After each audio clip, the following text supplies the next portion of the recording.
I genuinely feel like marriage is not difficult. Hey guys, welcome back to my channel. My name is Timmy. In today's video, we're going to be talking about marriage. There's a video that I made and I got a certain response. I'm going to be tagging it here that I wanted to talk about.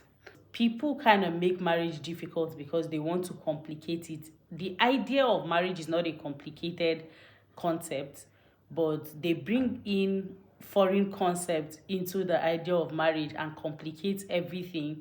So they tend to feel like marriage is difficult, but I totally disagree. And one concept people like to bring in the concept of marriage that makes marriage seems extremely difficult is the concept of leadership or the concept of hierarchy. So that can work in places like government and workplaces. But when you look at government, the relationship between people in authority and their subject is not the same as marriage between partners within a marriage. Relationship between, most of the time they will tell you, oh, as an institution, when they discuss marriage as an institution, they tend to discuss it as though the partners within that marriage, the people within the marriage, is what makes marriage an institution, but that's not true. But when you talk about government as an institution, it's actually talking about the people within the society or within the space of governance. So it's like the relationship between government and its people. But in marriage, it is not the same thing. We talk about the relationship between, another example is like schools as an institution, is the relationship between the relationship between the staff of the school and the students of the school. As institutions, they usually, nobody lasts in position of authority forever or for as long as they live within institutions, within governance, within those institutions. Nobody is there for the rest of their lives. While in marriage, people are there for the rest of their lives. Institutions, hierarchy within institutions are made to, those things are, hierarchy has to be there to curtail behavior, human behavior, right? But within marriage, marriage, I feel like marriage is an expressive place where people are supposed to be expressive of themselves in their authentic self, right? Or in their authentic forms. Within these institutions like governance and schools and all those things that they usually compare marriage to, the goal is not the same, right? And within institutions, they are working towards a specific goal. So if you have a governor, let's take a state for an instance. You have a governor, you have a deputy governor, you have, going down till you have the citizens.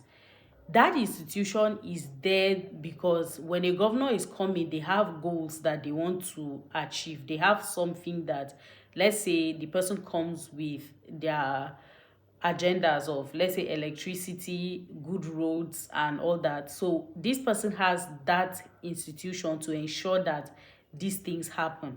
But within marriage, people don't come into marriage with ideas such as, okay, our goal in this marriage is to ensure that by the end of this year we make this amount of money.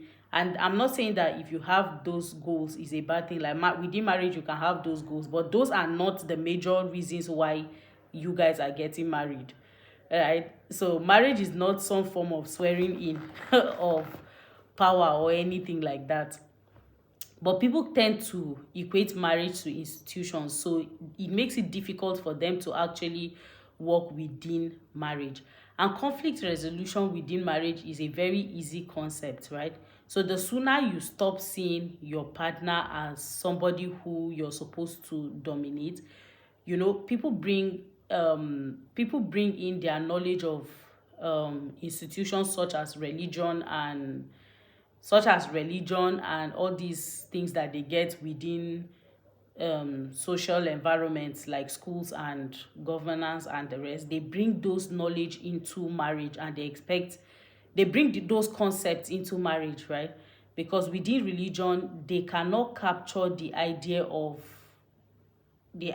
having relationships without hierarchy, because they talk about the relationship between their kings and the subjects, between rulers. And marriage relationship is not the same thing. The sole purpose of marriage is companionship. So, and in companionship, even when you check definitions of marriage, it said it is a union of two people, right? So it is a partnership, it is a union. People don't have a problem with that definition saying marriage is a union between two people. But when you meet anybody on the street and you're like, okay, they should define marriage, they say it is an institution. People always say marriage is an institution, and I find it very crazy, because when you talk about marriage as an institution, you're not talking about the relationship between the partners within that marriage. Marriage as regards to the relationship between let's say a man and a woman, or a woman and a woman, or whatever. Like, marriage between two people is not an institution. That is a union. That is a partnership. And when you check the definition of marriage, it will state so. It is a union or a partnering between two people, right? Or more. And it does not have a common goal like you would have within institutions. So, but whenever we define marriage as an institution, what that means is people tend to mix up those definitions, right? So the relationship between myself and my husband is a partnership. If I meet somebody who I want to marry and I marry a man, that man becomes my partner. So we are in a union. We are not in an institution. Now, where institution comes into play is the relationship between the law of the land, the law of your geographical region, and the relationship between you and I.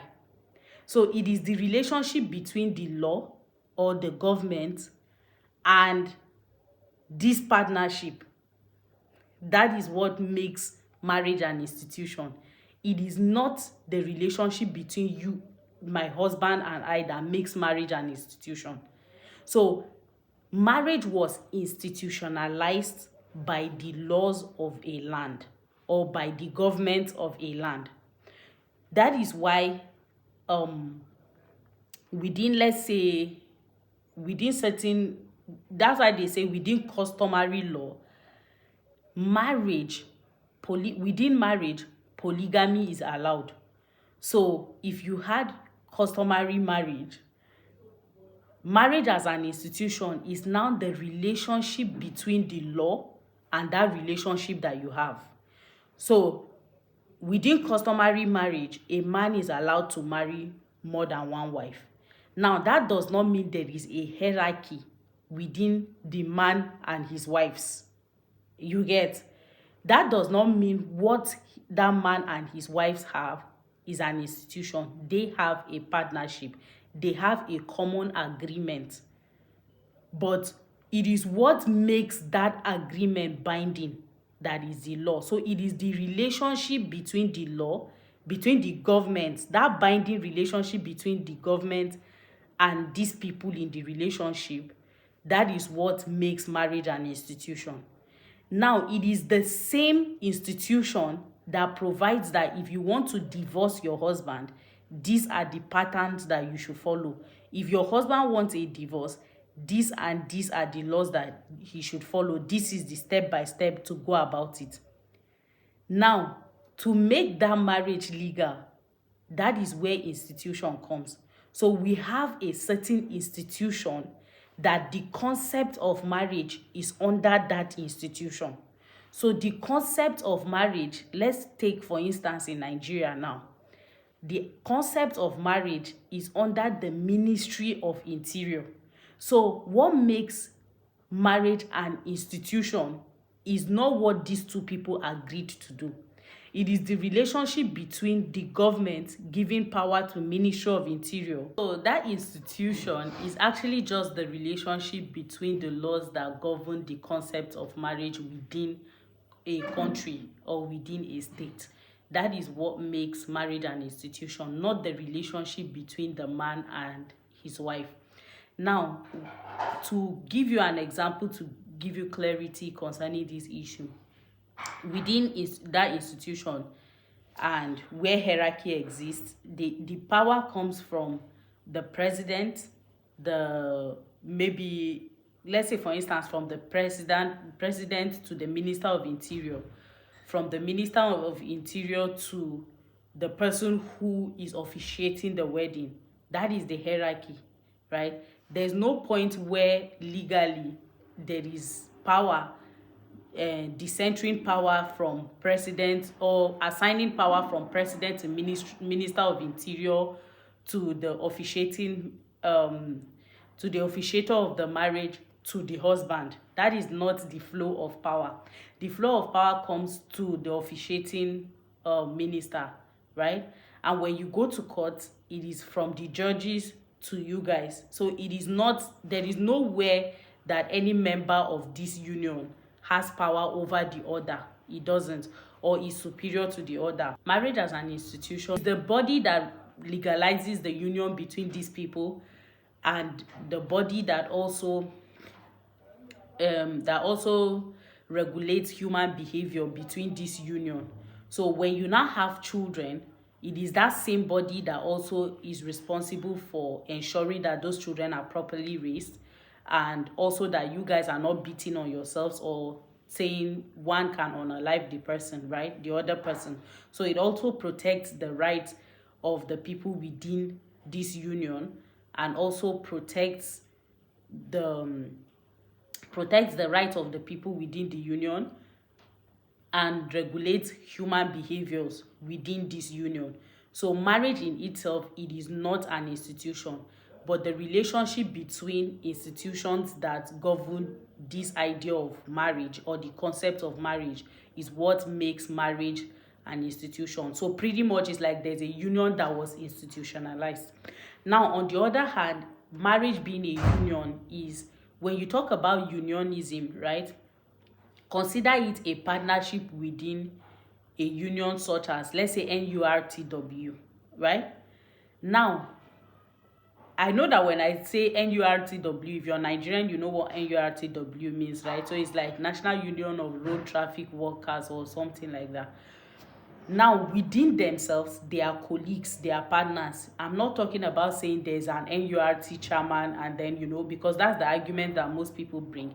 This is the institutionalized body, but when you talk about the union itself, is the relationship between the people within that space. So marriage as a union is the relationship between the people involved in that particular concept, which is marriage. So if you and I are partners within this marriage, there's no such thing as hierarchy within ourselves. So the idea of hierarchy is a foreign concept to marriage, is a foreign concept to a partnership. Hierarchy is a foreign concept to partnership. So you cannot say marriage there has to be hierarchy within marriage, because you're putting hierarchy within people who are partners. Abuse is constant, because the fact that there is hierarchy within people who are partners, it is already because one person is being cheated, one person is being abused, one person is surrendering their own shares. So it's like somebody within a company, like partners within a company with 50% shares each, and then you're saying one partner is superior to the other partner. It doesn't make any sense, right? Because at that point already, one person is already cheated. So it is an equal partnership. So because people don't understand marriage in this form, they tend to bring a lot of concepts. It's like everyday new concepts are coming out to explain why marriage is not working. Marriage is not working because people are introducing hierarchy. People are introducing hierarchy within a partnership, and that is abusive. So one person is not going to be quiet, right? There is always going to be the person who is trying to dominate and dominate the other, and the other person who is trying to fight back for their right. So that's what later you will hear people say, you who is being oppressed, you have a 50% shares in this venture, let's give an instance, and another person has 50%, the person who has 50% is now putting you down and stepping on you, and you who is down is now saying, I do not want to remain down, then the entire world is saying that the person down is complaining. The person down is complaining. The person down is misbehaving. The person down should pamper the person up. The person down should not, it must be a fool for the relationship to work. No matter how hard people try to preach and teach about marriage, as long as they continuously preach and teach about hierarchy, divorce rates are going to continuously go up. Marriage as a union is going to continue to scatter. They will keep on having problems within marriage. The problem of marriage is never going to be solved. So this brings me to secret of a long-lasting and a happy relationship between couples. The first secret is dismantling hierarchy, and people within this union understand that they are in a partnership. The second is emotional intelligence. So we like to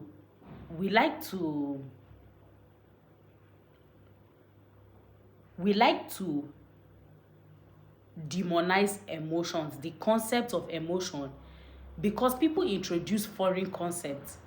The concept of emotions cannot work within marriage because people introduce foreign concepts.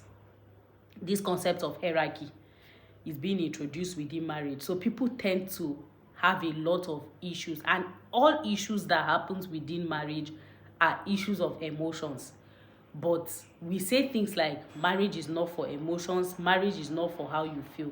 Everything about marriage is to suit your emotions. The whole idea of marriage is for your emotions to even begin with. So you cannot take emotions out of marriage. It is not possible. You cannot take emotions. You cannot take away the fact that emotions is what drives marriage. Emotions is everything. That, in fact, that is why marriage exists to begin with. You see somebody, you feel a certain way towards the person, and you feel like, except for when marriage was an abusive concept where women were forced into marrying men and all. But as it stands right now, the whole idea of marriage is for emotional reasons.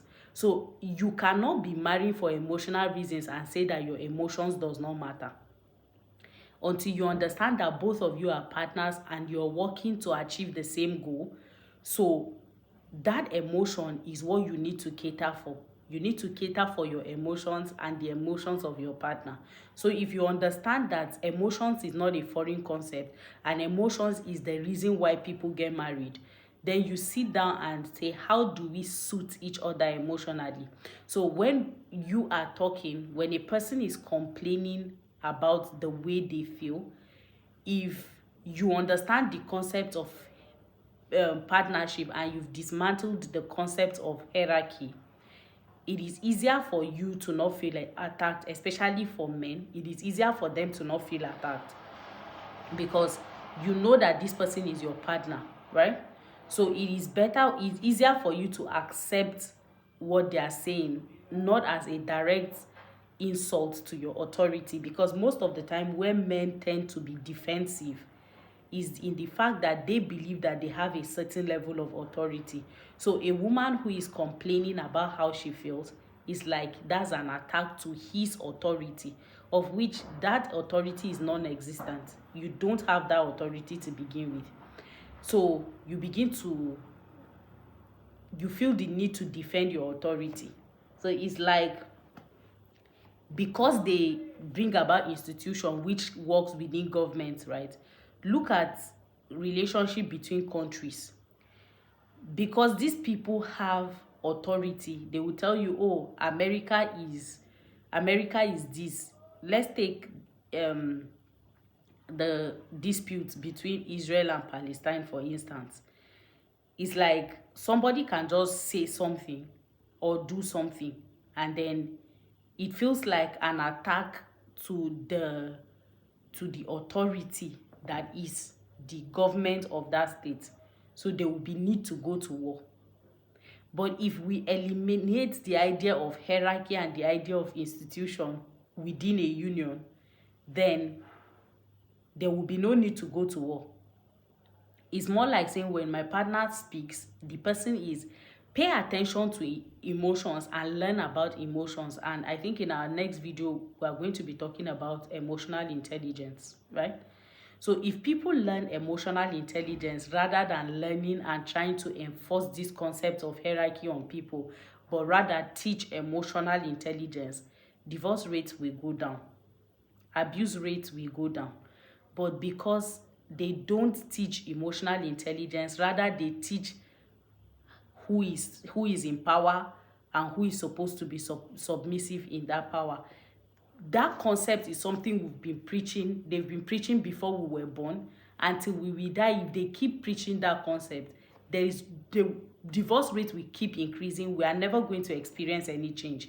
The only thing that is needed to keep relationships are emotional intelligence. The only thing needed to build marriage is emotional intelligence. It's not who is a leader in the household and who is. It's not how men are wired and how women are wired. All those things are rubbish messages that are never going to bring about any change. So at the end of the day, what that's going to be is either one person is tired and is like, fuck it, I'm not doing this anymore. Or one person will just be like, okay, I'm using myself as the sacrificial lamb or as a goat to be slaughtered, so I'm just going to keep quiet so that this thing just lasts.